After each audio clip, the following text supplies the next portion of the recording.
ستر مشه نازولو نن د پیښور موټروي په سر چې چرته پیښور ته را داخليږي نو یو ډیره عجبه واقع شوې ده چې ځنې داسې خلک باوسله ولاړ چې د اغي وردی د پولیس وردی سره مشابهه وه او اغي د سپرلو ګاډي او درول خلک یې راکوزول د اغي جامه تلاشي هم کوله د اغي شناختي کارت یې هم چک کول او د هغې نه عجیب و غریب سوالونه هم کول دغه شانتې یو ګاډی ایثار کړی و د ایثارولو لپاره په هغه ګاډي باندې د سورلو په ګاډي ډزې کړي دي چې هغې کې یو تن چې دی هغه شدید جوبل شوی هم دی او بیا یې همدغه جامه تلاشي او دغه کاروایي کوله بیا د علاقې خلک راټول شوي دي بهرحال هغه زخمون دغه شانتې پروت و دی بیا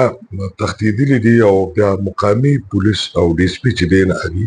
موقع ته را رسېدلي دي او خلکو او پولیس چې دی نه هغه زخمي اوچت کړی دی او هسپتال ته یې رسولی دی یو سوال دا پیدا کېدی چې دا پولیس نو نو دا څوک و دا کومه محکمه وه د بعضې خلکو دا خیال و چې دا د اکسایز محکمه ده او د اکسایز محکمه چې دا نو هغې دیاړیدار مزدوران ځان سره روزانه لګولي او دغه شانتې چیکینګ کوي چې د غیر قانوني چیکینګ کوي خو د یو قانون شکل یې ورکړي او په دې د بلها زمانې نه تېره زمانې نه دا خبره کېږي چې د کم قانون لاندې دي پرایویټ خلک چې دی هغه په امروزه دیاړی باندې ځان سره لګي هغه مسلې خو خپلې روانې دي محمود خان چې کله په تېر وختونو کې د پښتونخوا وزیرانه و هغه دوه درې ځله دغه د ناکې هم بندې کړې وې د اکسایز او په هغې یې دا پابندۍ هم لګولې وې خو دا تفتیش او تحقیق نه پس پته ولګېده چې دا د سیول ډیفنس رضاکار دي چې د هغې وردي د پولیسو د وردی شانتې رنګ راوړي او هغې دلته ولاړ دي سره د وسلې او هغې دا کار کوي او ویل کېږي دا چې دې ته د ډي سي سکواډ نوم ورکړی دی یعنې ډپټي کمشنر سکواډ او دا د ډپټي کمشنر په حکم باندې یو نوی سکواډ جوړ شوی دی چې د دې کار د سمګلینګ روکتام دی په دې لړ کې چې کله د ډپټي کمشنر پیښور دفتر سره رابطه وشوه نو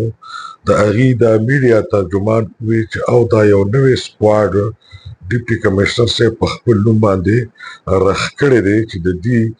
ذمواري دا ده چې دې سمګلینګ چیک کړي اوس سوال دا پیدا کیږي چې د انټي نارکاټکس فورس د کسټم د ریګولر پولیس د اکسایز او د نور متعلقه ادارو نه پس ته آیا د یو نوي سکواډ ضرورت او کنه او آیا د دې نوي سکواډ څخه آئینی قانوني حیثیت شته او کنه شته دا کله جوړ شو دا څنګه جوړ شو د اسمبلی د کم قرارداد د کم قانون سازۍ لاندې جوړ شو یا که څه ایگزیکټیو آرډر وتلی وي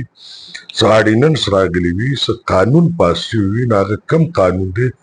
د دې سکواډ نوم به څه وي د دې هیډ کوارټر به چېرته وي د دې یونیفارم به څه وي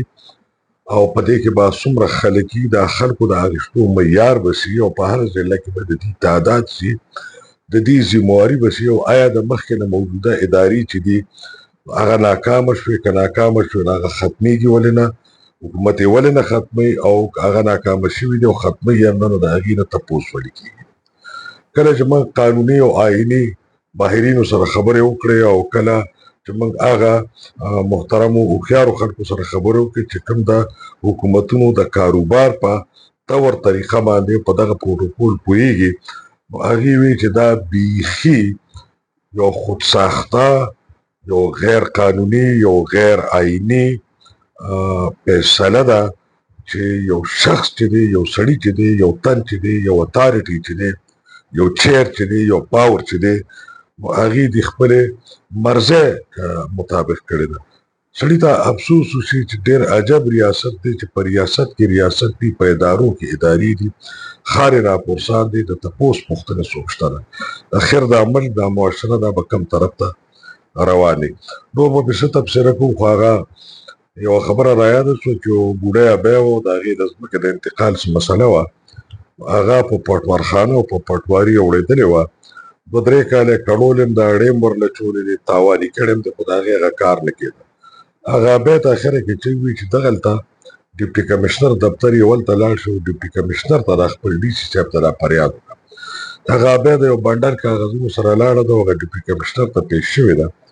هغه روداد یې ورته بیان کړی ده او هغه هر شی ورته په میز ایښودلی دی، ټول کاغذونه، هغه ټول فایل. ډیپټي کمشنر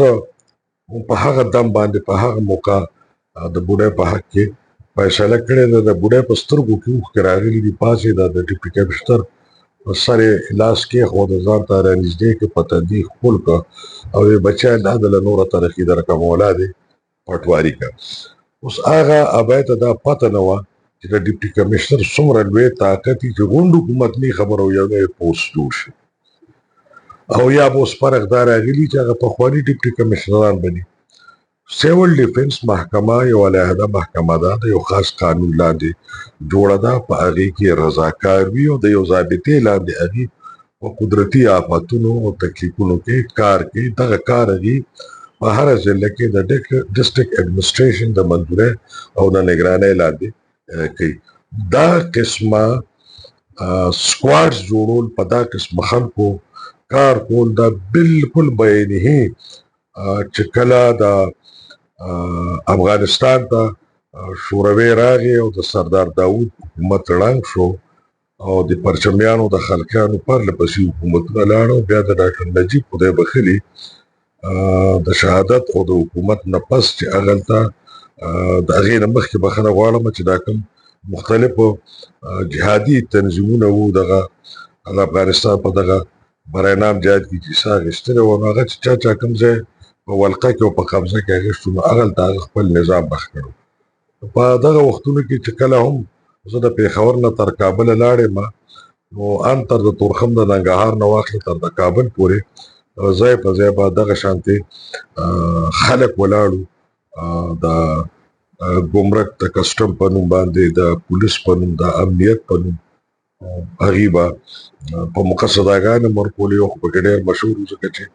یو کمانډر به د خلکو نه غوږ چیچه. په هر حال دغه شانتې صورتیان په افغانستان کې د خان جنګي په دور کې شوي. خو په هر حال دلته د یو ریاست په موجودګۍ کې، د ادارو د قانون او د آئین په موجودګۍ کې، د یو منظم نظام په موجودګۍ کې، د مختلف سکیورټي ادارو، د انټلیجنس ادارو په موجودګۍ کې یو ډیپټي کمشنر په رڼا ورځ باندې داسې کار کوي. د سورلو ګاډي څارلې کېږي، بیا د سورلو په ګاډو نیغ په نیغه ډزې کېږي او هغه د سمګلینګ د چیکینګ دپاره او په هغې کې خلک زخمي کېږي. دا ډېر زیات عجبه خبره ده، سړی به په دې څه تفصیل وکړي. بس اجازه غواړم، د الله